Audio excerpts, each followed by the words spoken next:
Queridos, bom dia. Nós estamos chegando no nosso penúltimo episódio a respeito das batalhas que a gente trava ou precisa travar no nosso cotidiano em busca de uma vida plena com Deus. Queria falar hoje sobre uma batalha religiosa, algo que a gente enfrenta na nossa relação com Deus. E ela está muito bem representada num episódio onde o apóstolo Paulo, nas suas viagens missionárias, antes dele chegar na grande cidade grega de Corinto, ele passa por uma outra grande cidade grega chamada Atenas.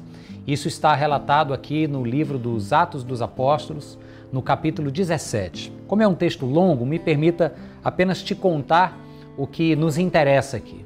Paulo está em Atenas, era a capital intelectual grega, e ali ele passa a perceber, e o texto diz que algo mexe com ele, lhe deixa extremamente transtornado, quando ele começa a perceber vários altares idólatras erguidos em nome de muitas divindades. Cada divindade tinha uma função. Uma era a divindade da fertilidade, porque talvez uma mulher estéril quisesse muito ter filhos, prestou culto àquela divindade, erguia um altar, lá estava ele. Outra talvez fosse a divindade da agricultura. Alguém queria ter uma colheita favorosa e farta e ergueu aquele altar e prestou culto a ele. Então, vários altares mexem com o apóstolo Paulo, aquele politeísmo, aquele paganismo, quando ele, sendo judeu e agora crente no Senhor Jesus, entende que só existe um Deus verdadeiro. E então o apóstolo Paulo começa a falar a respeito de Deus, ele é levado ao Areópago, lugar onde se debatiam as ideias, e lá em cima ele pega um gancho cultural, porque no meio daquela cultura de muitos deuses ele percebe um altar com uma inscrição em grego escrito assim, agnostoteo, que significa ao Deus desconhecido.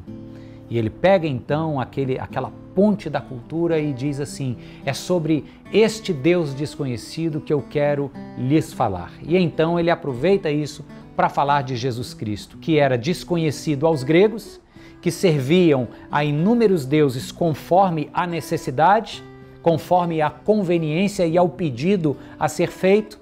E ele diz assim, o que vocês estão chamando de desconhecidos é a respeito dele que eu quero falar. E nisso ele então prega o evangelho, alguns se convertem, outros desdenham, ridicularizam, ele é meio que interrompido quando começa a falar de ressurreição e dali ele segue o rumo que o Espírito Santo está dando para ele e vai para Corinto.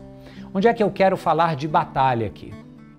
A batalha que eu disse ser religiosa é porque, sendo bem sinceros, eu e você temos a tendência de fazer mais ou menos o mesmo que o culto pagão da Grécia fazia. O que é?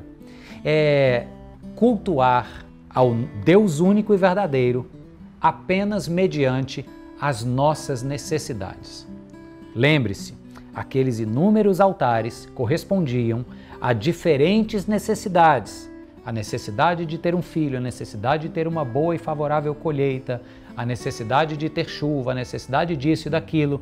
Muitas vezes nós projetamos para a nossa relação com Deus os nossos anseios e necessidades como se esse Deus estivesse a serviço delas, estivesse a serviço dos meus interesses, caprichos e vontades. É como se estivéssemos construindo ao longo da nossa relação com Jesus Cristo diversos altarezinhos que correspondem a anseios muito pessoais. Então, tem horas que Deus vai servir para mim porque eu quero a cura para essa doença.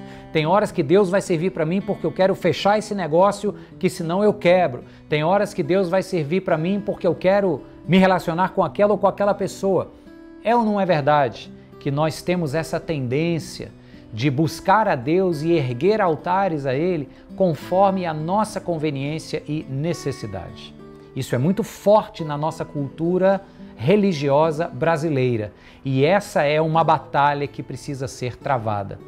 E quem trava esta batalha sai do outro lado entendendo que a vontade de Deus, conforme Paulo vai dizer aos Romanos, ela é sempre boa, perfeita e agradável. Isso faz com que eu me renda a esta vontade. Eu não preciso mais ficar pagando promessas ou fazendo acordos com Deus ou barganhas, erguendo altares aqui e acolá conforme as minhas vontades. O que Ele me convida a fazer é colocar tudo isso em segundo plano. É legítimo eu ter vontades, mas eu coloco isso em segundo plano. Por quê? Porque eu busco em primeiro lugar cultuar a Deus neste altar, que Paulo vai dizer que é o Deus desconhecido, mas que eu conheço muito bem na palavra, que me garante que tem uma vontade que é boa, perfeita e agradável. Quando eu me rendo a esta vontade, eu venço esta batalha, esta tendência da nossa cultura religiosa brasileira de querer Deus apenas em momentos pontuais das nossas necessidades e anseios. Renda-se à vontade dele, boa, perfeita e agradável. E certamente sua vida tomará um rumo que vale a pena. Vença esta batalha, se renda à vontade de Deus e caminhe firme em nome de Jesus. Amém.